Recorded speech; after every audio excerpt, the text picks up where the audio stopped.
الحمدللہ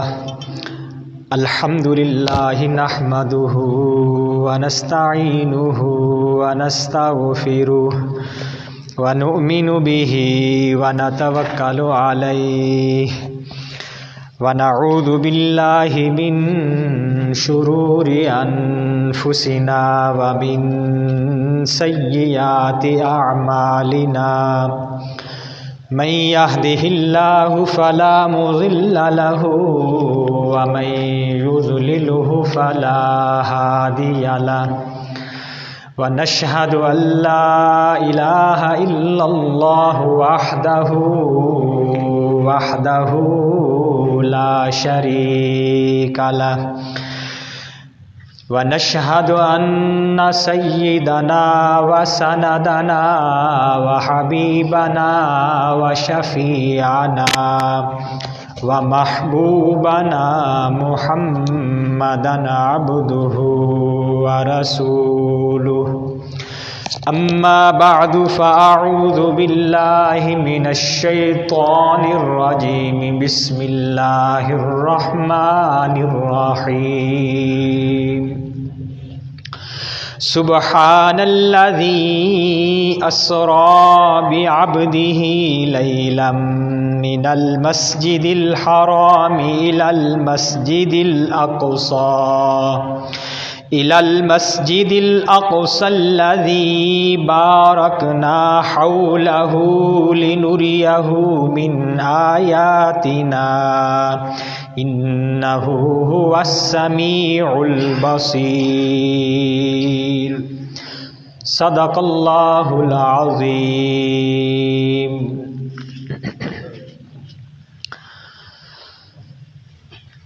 محترم بزرگوں، بھائیوں،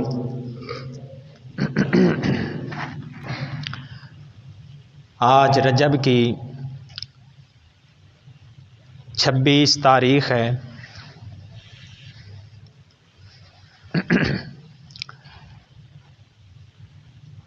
ایک قول کے مطابق، بلکہ راجح قول کے مطابق، اس رجب کی 27 کی رات کو نبی کریم صلی اللہ علیہ وآلہ وسلم معراج پر تشریف لے گئے۔ تو اس لیے آج آپ کے سامنے معراج کے حوالے سے کچھ عرض کروں گا۔ سب سے پہلی یہ بات ذہن میں رکھیں کہ ایک ہے اسراء اور ایک ہے معراج۔ اسراء کا مطلب یہ ہے کہ آپ مسجد حرام بیت اللہ سے مسجد اقصیٰ تک تشریف لے گئے، اس کو اسراء کہتے ہیں۔ اور پھر وہاں مسجد اقصیٰ سے اوپر آسمانوں کی طرف تشریف لے گئے، اس کو معراج کہا جاتا ہے۔ اور بعض اوقات ان دونوں چیزوں پر، دونوں سفروں پر معراج کا لفظ بھی بول دیا جاتا ہے کہ آپ معراج پر تشریف لے گئے تھے۔ روایات میں آتا ہے جب آپ سفر طائف پر تشریف لے گئے، طائف ایک وادی کا نام ہے، وہاں پر تشریف لے گئے، جا کر اسلام کی دعوت دی، تو انہوں نے آپ کو بہت زیادہ دکھ اور تکلیف پہنچائی، اتنی زیادہ تکلیف پہنچائی، پتھر مارے آپ لہو لہان ہو گئے، گویا کہ انہوں نے تکلیف پہنچانے کی انتہا کر دی تھی۔ تو اب اللہ تعالیٰ نے اس تکلیف والے لمحے کو، مراحل کو ختم کرنے کے لیے اپنے پاس بلایا۔ روایات میں آتا ہے کہ آپ ام ہانی، آپ کی چچا زاد بہن، یہ پھوپھی آپ کی تھی، ام ہانی کے گھر میں تشریف فرما تھے۔ نماز عشاء پڑھنے کے بعد آپ وہاں پر تشریف لے گئے۔ جبرائیل علیہ الصلاۃ والسلام فرشتوں کے ساتھ اللہ کے حکم سے تشریف لائے تو گھر کی چھت جو تھی، کمرے کی چھت جو تھی، وہ اچانک پھٹ گئی، کھل گئی، کیونکہ یہ ایک الگ واقعہ تھا، معجزہ تھا۔ یہ بتلانا مقصود تھا کہ آگے جو بھی واقعات ہوں گے بظاہر وہ عقل کے خلاف ہی ہوں گے۔ آپ بیدار کرتے ہیں نبی کریم صلی اللہ علیہ وسلم کو، اور بیدار کرنے کے بعد پھر آپ کو لے جایا جاتا ہے بیت اللہ شریف۔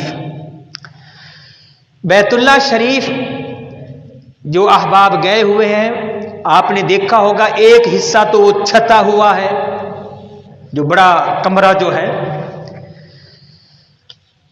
اور ایک حصہ چھتا ہوا نہیں ہے جسے حتیم کہا جاتا ہے۔ وہاں حتیم والی جگہ میں آپ کو لٹایا گیا اور آپ کا سینہ مبارک چاک کیا گیا، گویا کہ سرجری، دل کی سرجری ہو رہی ہے۔ جب جبرائیل علیہ السلام نے سینہ مبارک چاک کیا، دل نکالا اور اس کو پھر آب زمزم سے دھویا تاکہ آب زمزم بھی برکت والا ہو جائے، اور پھر اس کے بعد ایک سونے کی پلیٹ تھی، اس میں دل کو رکھ دیا گیا، اس میں ایمان اور حکمت کو بھر دیا گیا، کیونکہ آگے ایک بڑا عظیم سفر ہونا تھا۔ اور پھر اس کے بعد وہ اٹھا کر اپنی جگہ دل کو رکھ دیا گیا، اور پھر اس کے بعد سلائی جسے کہتے ہیں، جبرائیل علیہ السلام نے ہاتھ کے ذریعے سے اشارہ کیا اور بالکل وہ سینہ ٹھیک ہو گیا، کوئی نام و نشان نہیں۔ اور اسی طریقے سے ایک روایت میں آتا ہے کہ مہر نبوت بھی پیچھے لگائی گئی، دو کندھوں کے درمیان۔ پھر ایک براق لائی گئی، براق برق سے ہے، برق کہتے ہیں بجلی کا چمکنا، مطلب یہ ہے کہ وہ اتنی تیز رفتار سواری تھی، جہاں اس کی نگاہ پڑتی تھی وہاں اس کا قدم پڑتا تھا، بڑی تیزی کے ساتھ آپ کو لے جایا گیا۔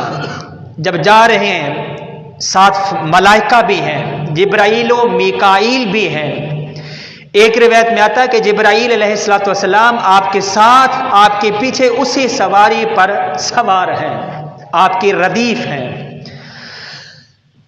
ایک جگہ پر پہنچتے ہیں، جبرائیل علیہ السلام عرض کرتے ہیں یا رسول اللہ یہاں نماز پڑھی ہے، آپ اتر کر نماز پڑھتے ہیں۔ اس کے بعد آپ سے پوچھا گیا یا رسول اللہ آپ جانتے ہیں یہ کون سی جگہ ہے؟ آپ نے فرمایا نہیں مجھے معلوم نہیں۔ جبرائیل علیہ السلام نے کہا یا رسول اللہ یہ جگہ یثرب کہلاتی ہے، آج کل مدینہ پاک، مدینہ طیبہ، کھجوروں کے وہاں پر درخت تھے، باغات تھے، اور کہا کہ یا رسول اللہ آپ یہاں پر ہجرت فرمائیں گے، مکہ مکرمہ سے مدینہ منورہ کی طرف آپ ہجرت فرمائیں گے۔ پھر سوار ہوتے ہیں، آگے ایک جگہ پر پھر روک کر نماز پڑھتے ہیں۔ آپ کو بتایا گیا یا رسول اللہ یہ جو جگہ جو ہے یہ وادی سینا ہے، جہاں پر موسیٰ علیہ السلام اللہ سے کلام فرمایا کرتے تھے۔ پھر آگے سوار ہو کر آگے چلتے ہیں، آگے ایک جگہ پر رکتے ہیں، نماز پڑھتے ہیں، اور پھر بتایا گیا کہ یہ جگہ مدین کہلاتی ہے۔ حضرت شعیب علیہ السلام جو اللہ کے نبی تھے، ان کی جائے پیدائش، جائے ولادت، جہاں پر پیدا ہوئے تھے، وہ جگہ، اس جگہ کو مدین کہا جاتا ہے۔ پھر آگے تشریف لے گئے، پھر آپ کو روکا گیا کہ یا رسول اللہ یہاں نماز پڑھیے۔ نماز پڑھنے کے بعد آپ کو بتایا گیا کہ اس جگہ کو مقام اللحم کہا جاتا ہے، جہاں عیسیٰ علیہ السلام پیدا ہوئے تھے۔ پھر آگے جا رہے ہیں، ایک بڑھیا عورت راستے کے کنارے پر کھڑی ہے، وہ آپ کو اپنی طرف پکارتی ہے، بلاتی ہے۔ جبرائیل علیہ السلام عرض کرتے یا رسول اللہ اس کی طرف توجہ نہیں دینی، آگے چلتے جائیے۔ پھر ایک بوڑھا آپ کو اپنی طرف بلاتا ہے، آپ نے فرمایا اے نبی یا رسول اللہ اس بوڑھے کی طرف توجہ نہیں دینی۔ بعد میں آپ کو بتایا گیا کہ وہ بڑھیا عورت جو تھی راستے کے کنارے جو کھڑی تھی وہ دنیا تھی، اللہ نے اس کو ایک بوڑھی عورت کی وہ صورت میں دنیا بنا کر سامنے کیا، تو آپ کو روکا گیا کہ دنیا کی طرف آپ نے توجہ نہیں کرنے۔ اور بوڑھا آدمی جو تھا وہ شیطان تھا، شیطان آپ کو اپنی طرف متوجہ کرنا چاہتا تھا، اس لیے آپ کو روک دیا گیا۔ پھر آگے ایک جماعت آتی ہے اور وہ آپ کو سلام کرتی ہے ان الفاظ کے ساتھ، السلام علیکم یا اول، السلام علیکم یا آخر۔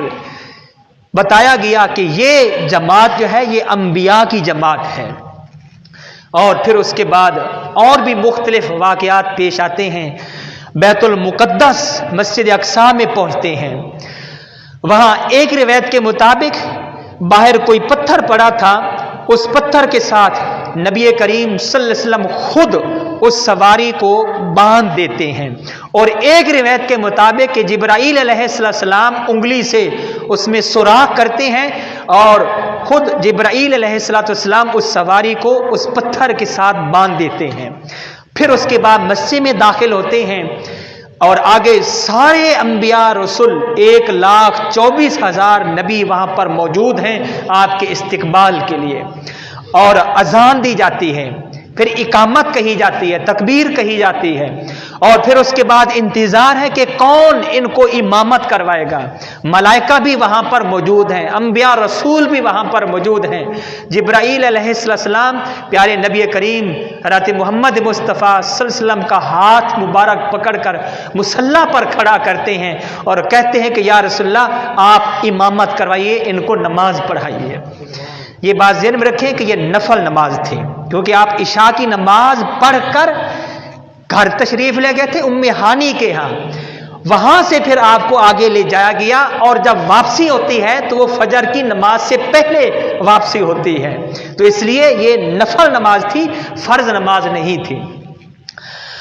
آپ امامت کرواتے ہیں، اور پھر اس کے بعد آپ کے لیے ایک روایت کے مطابق کہ سیڑھی لائی جاتی ہے، اور ایک روایت کے مطابق یہی جو سواری جو تھی اسی کے ذریعے سے آپ آسمانوں کی طرف تشریف لے جاتے ہیں، دائیں بائیں فرشتے ہیں اور آپ کے ساتھ جبرائیل علیہ السلام، میکائیل علیہ السلام، یہ سارے فرشتے آپ کے ساتھ ہیں، اور آسمانوں کی طرف بڑی تیزی کے ساتھ یہ سفر ہوتا ہے۔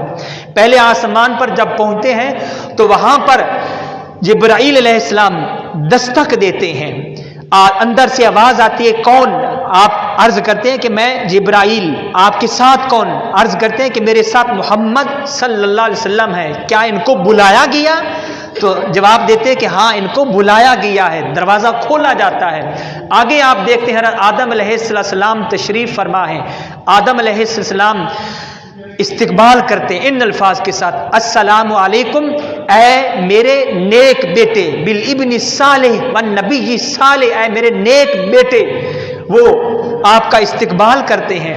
اور پھر اس کے بعد اگلے آسمان پر حضرت عیسیٰ علیہ السلام اور حضرت یحییٰ علیہ السلام سے ملاقات ہوتی ہے، وہ بھی سلام کرتے ہیں اور وہ بھی یہی کہتے ہیں کہ اے ہمارے نیک بھائی، کیونکہ ان کے بھائی تھے، آدم علیہ السلام کے بیٹے تھے، آدم علیہ السلام ابو الانبیاء ہیں، ہم سب کے والد ہیں، وہیں سے وہ ساری آگے یہ انسانیت چلی تھی، تو وہ استقبال کرتے ہیں۔ پھر تیسرے آسمان پر حضرت یوسف علیہ السلام سے ملاقات ہوتی ہے، وہ آپ کا استقبال کرتے ہیں۔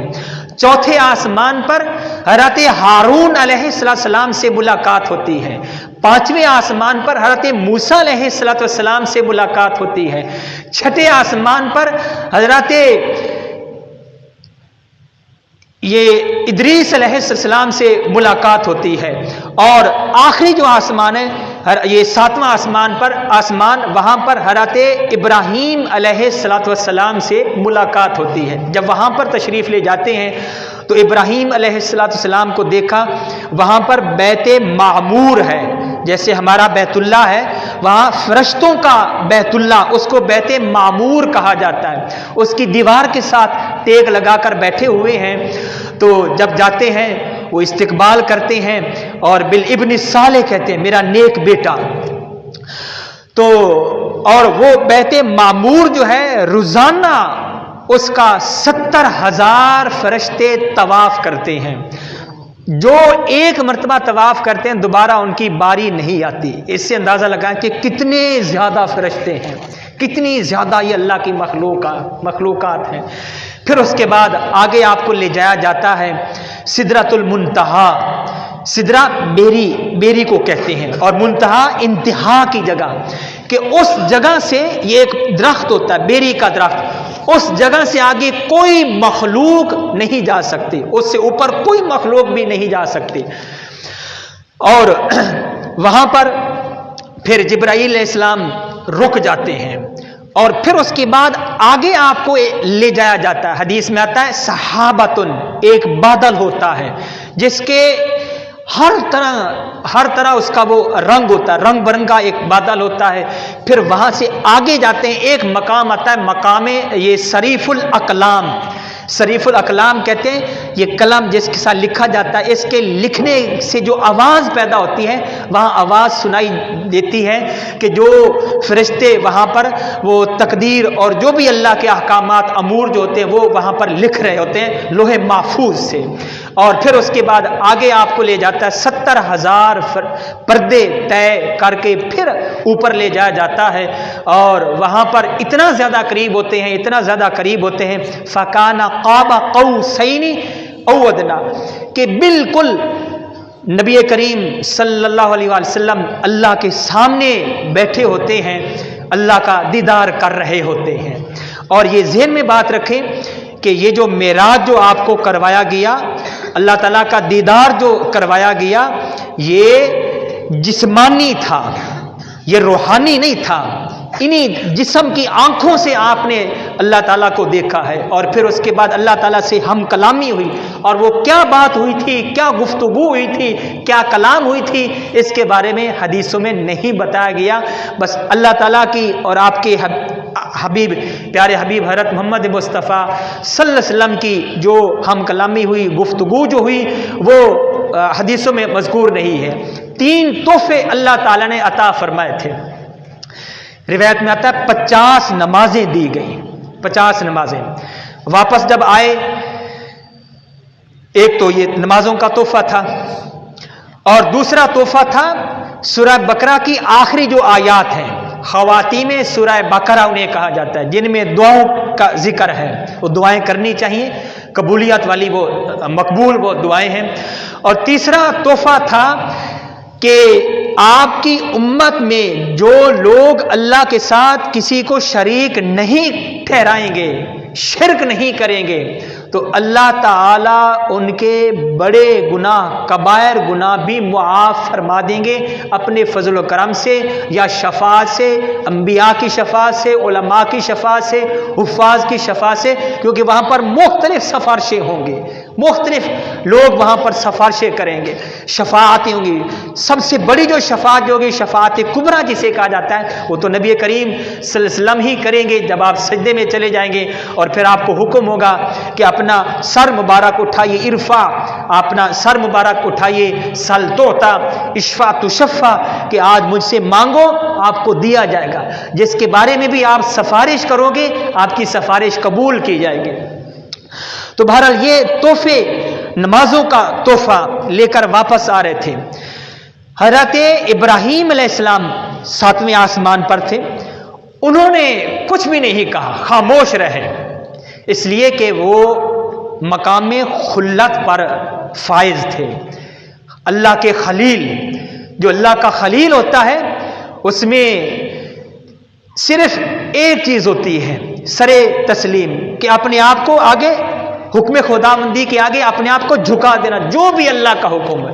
اس لیے جب بیٹے کو ذبح کرنے کا حکم دیا گیا تو آپ اس کو بھی ذبح کرنے کے لیے تیار ہو گئے تھے، آگے کچھ بھی سوال نہیں کیا، کوئی بھی کلام نہیں کی تھی۔ تو مقام خلت کے یہ مناسب نہیں کہ کوئی سوال کیا جائے۔ اور موسیٰ علیہ السلام چھٹے آسمان پر ہیں، ان کے پاس جب آتے ہیں، وہ تو چونکہ ہم اللہ سے کلام کیا کرتے تھے، موسیٰ کلیم اللہ، اور یہ مقام کلام جو ہوتا ہے یہ اس میں ناز پایا جاتا ہے۔ تو پوچھا کہ کیا تحفہ ملا آپ کو؟ تو موسیٰ نبی کریم صلی اللہ علیہ وسلم نے فرمایا کہ اللہ تعالیٰ نے مجھے 50 نمازوں کا تحفہ دیا۔ آپ نے فرمایا کہ واپس جاؤ، میں اپنی قوم کو، بنی اسرائیل قوم کو دیکھ چکا ہوں، یہ آپ کی امت یہ 50 نمازیں نہیں پڑھے گی۔ واپس جاتے ہیں، پھر آتے ہیں، 5 نمازیں کم ہوئی، پھر واپس گئے، پھر 5 نمازیں کم، پھر واپس، پھر 5 نمازیں کم، پھر واپس گئے، پھر 5 نمازیں کم، پھر واپس گئے، پھر 5 نمازیں کم، پھر واپس گئے، پھر 5 نمازیں کم۔ کتنی مرتبہ گئے؟ 50 نمازیں، 5 پیچھے رہ گئی تھی، 9 مرتبہ تک، 9 مرتبہ اللہ کے پاس گئے۔ جب 5 نمازیں رہ گئیں، موسیٰ علیہ السلام نے فرمایا یا رسول اللہ آپ کی امت یہ 5 نمازیں بھی نہیں پڑھے گی۔ اب نبی کریم صلی اللہ علیہ وسلم نے فرمایا کہ اب مجھے شرم آتی ہے، اس لیے کہ اس کی وجہ لکھی ہے کہ میں جب بھی اللہ کے پاس گیا 5 نمازیں کم ہوئیں، اب پیچھے 5 نمازیں رہ گئی ہیں، اب اگر میں دوبارہ گیا تو پھر تو پیچھے کچھ بھی نہیں رہے گا، اس لیے کہا کہ اب مجھے شرم آتی ہے۔ جب وہاں سے نیچے جانے لگے، غیب سے آواز آتی ہے، اللہ تعالیٰ کی طرف سے غیب سے آواز آئی کہ ہمارے ہاں کوئی حکم تبدیل نہیں ہوتا۔ یہ اللہ کے علم میں تھا کہ 5 نمازیں ہی اس امت کو ملیں گی، 5 نمازیں ہی اس امت کو ملیں گی۔ مریض آدمی کو کوئی پتہ نہیں ہوتا، ڈاکٹر جو ہوتا ہے وہ جو بھی دوا دے دے تو اس کے مطابق اس کو چلنا پڑتا ہے، آگے اس کو چوں چرا نہیں کرنی پڑتی۔ تو غیب سے آواز آئی کہ نمازیں 5 لیکن ثواب 50 کا ملے گا، نمازیں 5 ہیں لیکن ثواب 50 کا ملے گا۔ میرے بھائیوں، آج ہم غور کریں کہ آیا یہ 5 نمازیں جو ہمیں ملی کہاں پر ہیں؟ فرش پر ملی یا عرش پر؟ اللہ نے اپنے پاس بلا کر، آمنے سامنے بٹھا کر، راز و نیاز کی باتیں فرما کر یہ تحفہ دے رہے ہیں نمازوں کا۔ ہم اس کی کتنی لاج رکھ رہے ہیں؟ 5 نمازیں پڑھتے ہیں یا نہیں پڑھتے ہیں؟ حدیث میں آتا ہے، غالباً وہ پچھلے جمعہ شاید حدیث بیان کی تھی، میدان محشر میں ایک جانور نکلے گا، 70 مرتبہ آواز لگائے گا، اینا من بارز الرحمن، اینا من حارب الرحمن۔ وہ لوگ کہاں ہیں جو اللہ سے مقابلہ کیا کرتے تھے؟ وہ لوگ کہاں ہیں جو اللہ سے لڑائی کیا کرتے تھے؟ جبرائیل علیہ السلام عرض کریں گے کہ آپ کی کیا مراد ہے اس سے، آپ کن لوگوں کو تلاش کر رہے ہیں؟ تو 5 لوگوں کا اس نے ذکر کیا تھا، حدیث میں 5 لوگوں کا ذکر آتا ہے۔ ایک، اینا من تارک الصلاۃ، وہ لوگ کہاں ہیں جو نماز کو چھوڑ دیا کرتے تھے؟ وہ لوگ پھر کھڑے ہوں گے، وہ جانور ان کو پکڑے گا، پکڑ کر جہنم میں ڈالے گا۔ اس لیے ہمیں کچھ خیال کرنا چاہیے، نمازوں کو بالکل نہ چھوڑیں۔ آپ کے آخری الفاظ جب اس دنیا سے جا رہے ہیں تو آپ کے آخری الفاظ یہی ہیں، 2 جملے آپ کی زبان مبارک پر تھے، الصلاۃ، اس سے حقوق اللہ کی طرف اشارہ ہے۔ لوگوں، نماز کو نہ چھوڑنا، نماز کو نہ چھوڑ دینا۔ اب اس سے ہم اندازہ لگائیں کہ کتنا زیادہ یہ اہم اللہ کا حکم ہے نماز پڑھنا، کہ آپ اس دنیا سے جاتے وقت نماز کے بارے میں فرما رہے ہیں، حقوق اللہ کے جو حقوق ہیں۔ اور دوسرا جملہ، دوسری وصیت یہ تھی، وَمَا مَلَكَتْ أَيْمَانُكُمْ، کہ تمہارے ماتحت جو لوگ ہیں، ملازم جو ہیں، تمہارے ماتحت جو لوگ ہیں ان کا خیال کرنا۔ روایات میں آتا ہے کہ آپ اپنے ساتھ بٹھا کر اپنے غلاموں کو کھانا کھلایا کرتے تھے۔ آج تو کوئی بھی نہیں اس طرح کر سکتا، لیکن کم از کم سیدھے منہ تو بولنا چاہیے پیار محبت کے ساتھ بولا جائے، نرمی کے ساتھ بولا جائے، اچھے اخلاق کے ساتھ بولا جائے، تاکہ پتہ چلے کہ ہماری تربیت کیسی ہوئی ہے۔ اس لیے محبت کے ساتھ، نرمی کے ساتھ، پیار کے ساتھ ہر ایک کو بلایا جائے۔ پیارے نبی کریم صلی اللہ علیہ وسلم کبھی بھی زندگی بھر، بلکہ ایک صحابی فرماتے ہیں، حضرت انس رضی اللہ تعالیٰ عنہ فرماتے ہیں کہ میں نے 10 سال پیارے حبیب کی خدمت کی، ایک مرتبہ بھی، ایک دفعہ بھی آپ نے مجھے کبھی نہ ڈانٹا نہ کبھی مجھے مارا تھا۔ ایک موقع پر آپ نے مجھے حکم دیا کسی کام کے لیے، چونکہ میں بچہ تھا تو جا کر گلی میں بچے کھیل رہے تھے، میں بھی ان کے ساتھ وہ کھیلنے لگ گیا، دیر ہو گئی، پیچھے سے آپ بھی تشریف لائے، آپ وہاں پر کھڑے ہو گئے اور مجھے دیکھتے رہے، تو فرماتے ہیں کہ اس موقع پر بھی مجھے اللہ کے نبی نے نہیں ڈانٹا۔ میرے بھائیوں، مسلمان یہ المسلم من سلم المسلمون من لسانہ و یدہ، مسلمان کسے کہتے ہیں؟ آج ہم اپنی پہچان کھو چکے ہیں، آج ہمیں غیر دیکھ کر اسلام سے بھاگتے ہیں، دور جاتے ہیں۔ وہ اس کی وجہ کیا ہے کہ ہم حقیقت میں مسلمان نہیں ہیں، جیسے جو مسلمانوں کے جو اخلاق ہونے چاہیے، جو رہنے کے طریقے ہیں۔ پیارے حبیب نے جو ہمیں طریقہ بتایا کہ ہماری شکل و صورت یہ بتائے، ہمارے افعال، ہمارے اعمال یہ بتائیں کہ یہ امت محمد میں سے، یہ امتی ہے، یہ محمدی ہے، یہ سنی ہے۔ لیکن آج ہمارے وہ اعمال ہے ہی نہیں، بالکل خلاف شرع ہوتے ہیں۔ تو اس لیے ہمیں سنی بن کر زندگی گزارنی چاہیے۔ سنی کسے کہتے ہیں؟ جو سنت کے مطابق زندگی گزارے، صرف کہلوانا سنی کافی نہیں، سنت کے مطابق زندگی بھی گزارے۔ بہرحال تو نماز کے بارے میں آپ کو عرض کر رہا تھا، نمازوں کی پابندی کریں تو یہ ایسا تحفہ ہے، ایسا عظیم تحفہ ہے، ایسا اہم تحفہ ہے کہ اللہ نے اپنے پاس عرش پر بلا کر یہ تحفہ عطا فرمایا تھا، یہ عطیہ عطا فرمایا تھا۔ تو اس لیے ہمیں چاہیے کہ نمازوں کی پابندی کیا کریں۔ تو بہرحال یہ کچھ میں نے آپ کے سامنے وہ عرض کر دیا شب معراج کے حوالے سے۔ ایک بات ذہن میں رکھیں کہ شب معراج کی رات جو ہے، صحیح قول کے مطابق وہ 27 رجب کی رات ہے، لیکن اس رات کے بارے میں قرآن و حدیث میں کوئی خاص احکام نہیں ہے، کوئی حکم بھی نہیں ہے کہ اس کو منانا ہے نہیں منانا، کیا کرنا ہے کیا نہیں کرنا، ساری رات جا کر گزارنی، کچھ بھی نہیں ہے۔ اگر یہ ایسی کوئی بات ہوتی تو پھر خود نبی کریم صلی اللہ علیہ وسلم کی زندگی میں کتنی مرتبہ یہ شب معراج آئی، صحابہ کی زندگیوں میں، اور آگے تابعین، تبع تابعین، اولیاء اعظام کی زندگیوں میں کتنی مرتبہ یہ رات آئی، لیکن کسی ایک سے بھی یہ ثابت نہیں کہ انہوں نے اس کو وہ کسی خاص طریقے سے گزارا ہو۔